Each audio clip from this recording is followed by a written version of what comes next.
Bonjour à tous.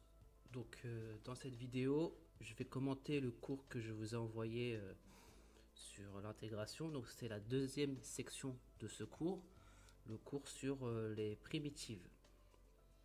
Donc en deux primitives.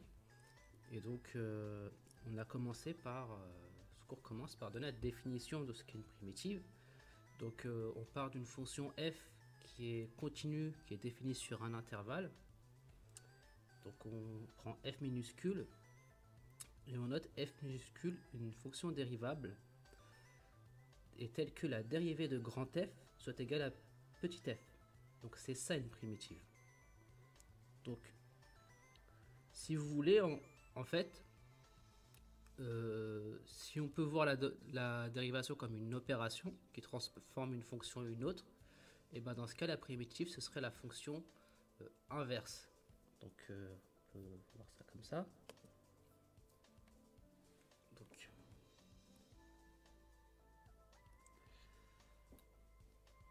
je fais une flèche comme ça et j'écris dérivation.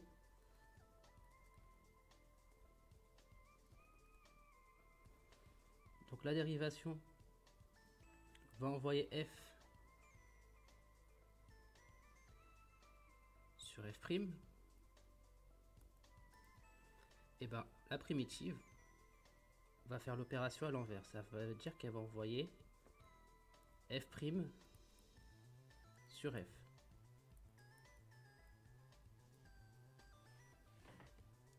Et ensuite le cours donne deux exemples. Le premier exemple, c'est on prend la fonction constante qui envoie x sur 1. Et dans ce cas, si je définis grand F par f de x égale x, alors c'est une primitive de petit f. Alors ça, c'est pas compliqué à voir. La dérivée de x, c'est 1. Donc la fonction x est une primitive de la fonction 1. Maintenant, un second exemple. On cherche une primitive de f de x égale x. Alors, ce que dit cet exemple, c'est qu'une primitive de petit f de x, et ben, c'est la fonction grand F donnée par x carré sur 2. Alors on peut le vérifier, il suffit juste pour vérifier de toute façon qu'une fonction est primitive d'une autre, il suffit juste de la dériver et voir qu'on arrive bien à cette autre fonction. Par exemple, il faut montrer que la dérivée de grand F est égale à x. Vérifions-le. Donc, f de x, c'est égal à x au carré sur 2. Et notre but, c'est de vérifier que ça, c'est une primitive de f de x égale x. Donc il suffit de dériver f et de voir où on arrive. Donc f' de x. Bah, là, le 2 on le passe de l'autre côté. Donc ça fait 2 fois x. Là, l'exposant est réduit de 1. Donc c'est juste x puissance 1, c'est juste x. Divisé par 2. Et ça s'annule. C'est bien égal à x. Un autre exemple, par exemple, allez, continuons. Si je chercherais, si je posais cette fois-ci f de x qui est égal à x carré, et ben une primitive de f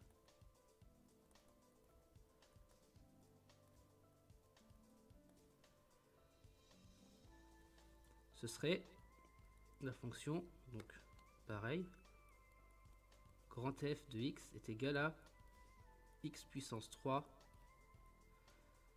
sur 3. On va le vérifier. F', donc c'est 3 fois x carré sur 3. Ça s'annule. Attention, j'écris bien x carré et c'est bien égal à x carré. Donc voilà un peu ce que c'est une primitive. Alors juste deux petites remarques. Une petite remarque et une remarque plus importante. La première, c'est que en général, par convention, les primitives sont notées avec des lettres majuscules. Donc si f c'est une lettre minuscule qui désigne la fonction, sa primitive va être notée généralement f majuscule. Et j'ai dit ça primitive, c'est une erreur parce qu'en fait, il y a des primitives. Il peut y avoir une fonction, comme dit dans cette remarque-là, une fonction peut avoir plusieurs primitives. Bah, par exemple, on a vu que x, c'est une primitive de 1, mais en fait, si je fais x plus 2, ça va être aussi une primitive de 1, parce que la dérivée de 2, ça fait 0. En gros, si ça veut simplement dire que quand je rajoute une constante, eh ben, je vais rester une primitive. C'est en fait ce que dit cette propriété. Donc, je vais la lire et puis après je vais l'expliquer. Donc, soit f, une fonction continue sur un intervalle i, et je considère grand F et grand G deux primitives de f. Alors, f et g diffèrent d'une constante. C'est-à-dire qu'il existe un nombre k tel que la fonction grand F est égale à la fonction grand G plus k. Alors, par exemple, là on reste toujours sur f de x égale x au carré. On a vu qu'une primitive de petit f, c'est grand F égale x3 sur 3. Mais par exemple, si je pose g de x est égal à x3 sur 3 plus n'importe quelle constante que je veux, par exemple 197, et ben on peut vérifier facilement que g' de x est égal à f de x, donc g est une primitive de f.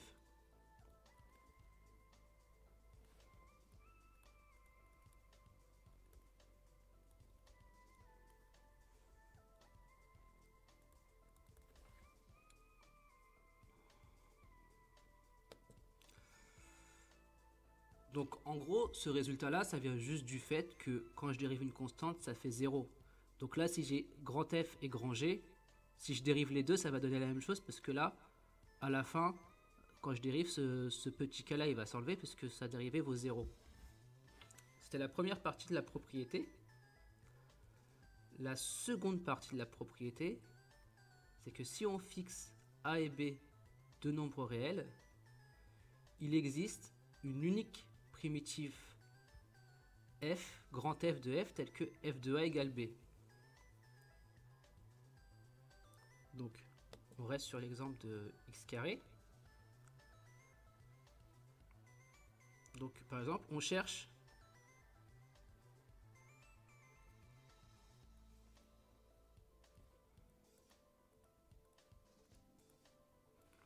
une primitive, par exemple, je vais l'appeler grand H.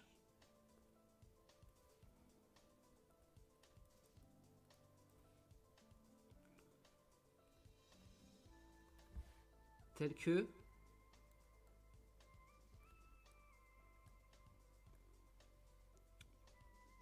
je sais pas, par exemple, h de 0 égale à 5.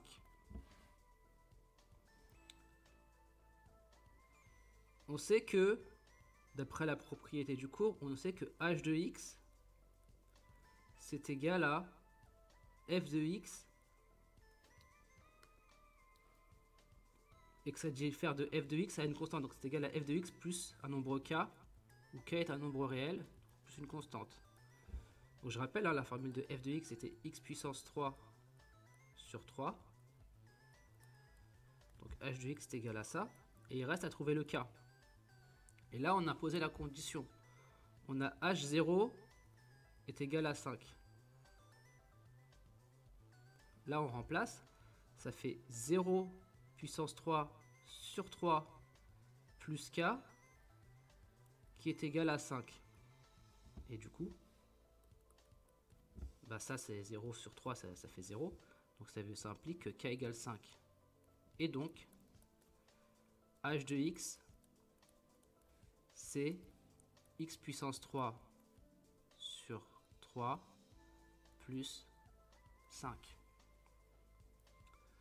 Donc voilà pour cette propriété. Alors là, je donne un exemple, il y en a un second. Donc on nous donne la fonction f de x égale 1. Et on a vu que f de x égale x, grand F de x égale x, c'est une primitive de petit f. Donc les primitives de petit f, elles sont de la forme de cette fonction plus une constante. Donc elles sont de la forme x plus k. Et là, on va déterminer la primitive qu'on appelle grand G de petit f, telle que grand G de 1 égale 0. Bah, ça nous donne, comme G s'écrit sous la forme x plus k, ça nous donne 1 plus k égale 0. En vrai, ça nous donne donc une équation, on passe le 1 de l'autre côté, ça nous donne k égale moins 1. Et du coup, G de x est égal à x moins 1. Donc voilà, ça c'est une propriété importante des primitives, parce que ce qui nous permet de trouver des primitives qui ont des conditions qui nous intéressent. Maintenant, cette propriété, il nous reste juste une dernière propriété, c'est que si je me donne deux fonctions continues sur un intervalle, et que je dis que grand F est une primitive de petit f et grand G une primitive de petit g, et k un nombre réel quelconque, alors j'ai ces deux propriétés. Petit k fois grand F, c'est une primitive de petit k fois f, et grand F plus g, c'est une primitive de f plus g. En fait, ça, c'est pas compliqué à voir, c'est lié aux règles de dérivation. On peut le voir tout de suite. Donc, par exemple, que kf, c'est une primitive de k grand F, c'est une primitive de k petit f, bah, il suffit de dériver et voir. Ça fait quoi? Règle de dérivation, ça fait k fois f', et donc ça fait k fois f. Et pareil, grand F plus grand G', ça fait grand F' plus grand G', ça fait f, petit f, plus petit g. Donc voilà, ça c'est juste pour dire qu'en vrai, la primitive, elle reste compatible avec la multiplication par un nombre réel, elle reste compatible avec l'addition. Donc c'est tout pour le cours d'aujourd'hui. Alors, pas tout à fait en fait. Il faut... j'avais ce document que je vous ai donné. Donc ça, c'est... quand vous aviez appris les dérivés en première, on vous avait donné la table des dérivés que vous deviez connaître et que vous devez toujours connaître aujourd'hui, et bah c'est pareil. Là, je vous donnais une table et c'est les primitives que vous devez connaître pour résoudre les exercices sur les primitives. Donc, en gros, il y a ce tableau, donc il y a cette ligne. Ceci dit, quand même, il y en a plusieurs qu'en fait, vous connaissez déjà, parce que si vous savez dériver, et ben ça veut dire que dans l'autre sens, vous avez la primitive. Par exemple, ça...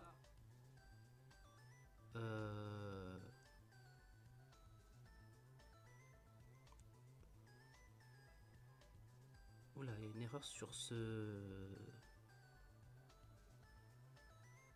Non, c'est bon. Ça, la fonction ax. La fonction ax, bah, sa dérivée c'est a. Et ça, vous savez que la dérivée de la fonction ax, c'est a. Donc vous savez que la primitive de a, c'est ax. Vous savez que la dérivée de ln de x, c'est 1 sur x. Donc dans l'autre sens, ça veut dire que la primitive de 1 sur x, c'est ln de x.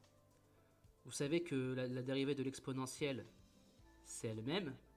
Donc la primitive de l'exponentielle, c'est elle-même. Vous savez que si vous avez une fonction UE, la dérivée de e de u de x, c'est u' de x fois e de u de x. Donc ça veut dire que la primitive de ça, de u' de x fois e de u de x, c'est e de u de x. Donc il y a quelques autres formules à connaître. La plus importante à connaître, je pense, enfin la plus importante, en tout cas celle que vous utiliserez beaucoup, c'est celle-ci. Donc la primitive de x puissance n, c'est x puissance n plus 1 sur n plus 1. On l'avait vu avec x carré et x puissance 3. En gros là, c'est pourquoi c'est vrai, c'est parce que si je dérive ça, le n plus 1 va passer là, en multiplication. Ça va faire n plus 1 sur n plus 1, ça va s'annuler. Il va rester que le x, et le x, quand on le dérive, on réduit la puissance de 1, donc il va rester que le x puissance n. Donc voilà, voilà, cette table est à connaître et vous en aurez besoin pour résoudre les exercices que je vous ai donnés. Donc d'ailleurs, on va regarder ça. On va regarder ça, je vous avais donné les exercices. Donc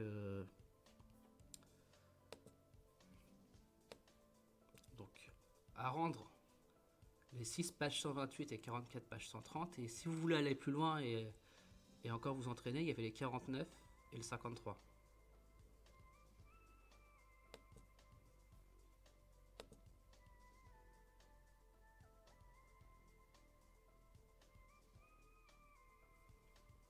Donc, hop.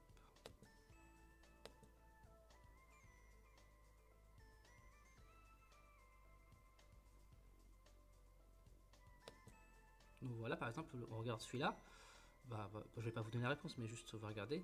Là, on vous donne deux fonctions. Il faut déterminer la primitive. Et là, en fait, pour la question 2, il faut utiliser les propriétés sur l'addition que je viens de vous donner. Donc celui-là, il n'est pas trop compliqué. Ensuite, il y a l'exercice 44, page 130. Donc là, on vous donne une fonction petit f et une fonction grand f. Il faut démontrer que grand f est une primitive de petit f. Ce genre de questions, c'est pas des questions dures. Il suffit juste de dériver grand f. Et normalement, si le calcul est bien fait, vous devrez arriver sur cette formule-là. Et ensuite, trouver la primitive de petit f qui s'annule pour x égale 1. Ça ressemble un peu à ce que j'ai fait dans les exemples. Maintenant, il y avait les exercices 49 et 53. Donc ceux-là, ils sont un peu plus durs, hein. Mais il faut essayer. Donc vous avez grand F, c'est ax plus b fois ex plus 4. Et petit f, c'est x fois ex plus 4. Il faut trouver les réels a et b tels que la fonction grand F est une primitive de petit f. Donc en gros, il faut dériver et ça va vous donner des sortes d'équations à résoudre. Déjà, lisez bien. Là, aide exprimer f' à l'aide de a, b, x, puis remplacer x par deux valeurs. Voir l'exercice 48. Donc là, vous pouvez regarder l'exercice 48 pour vous aider. D'ailleurs, c'est pareil pour l'exercice 44. Voilà, mais là, pour vous aider, savoir faire 3, page 123. Pareil, le 53, pour vous aider, savoir faire 5, page 123. Donc, sachez utiliser le livre pour résoudre les exercices. Ça peut vraiment vous aider, vous faire gagner du temps et vous aider à mieux comprendre. Donc, c'est tout pour aujourd'hui. Les primitives, c'est une partie assez importante du chapitre parce que c'est un peu la partie technique et c'est la partie que vous avez à maîtriser. Et si vous maîtrisez ça, après le reste va couler. Donc, on va passer un peu de temps dessus. Donc, je pense que cette semaine, je vais encore donner d'autres exercices plus tard sur ça. Mais à part ça, bonne journée à vous et au revoir.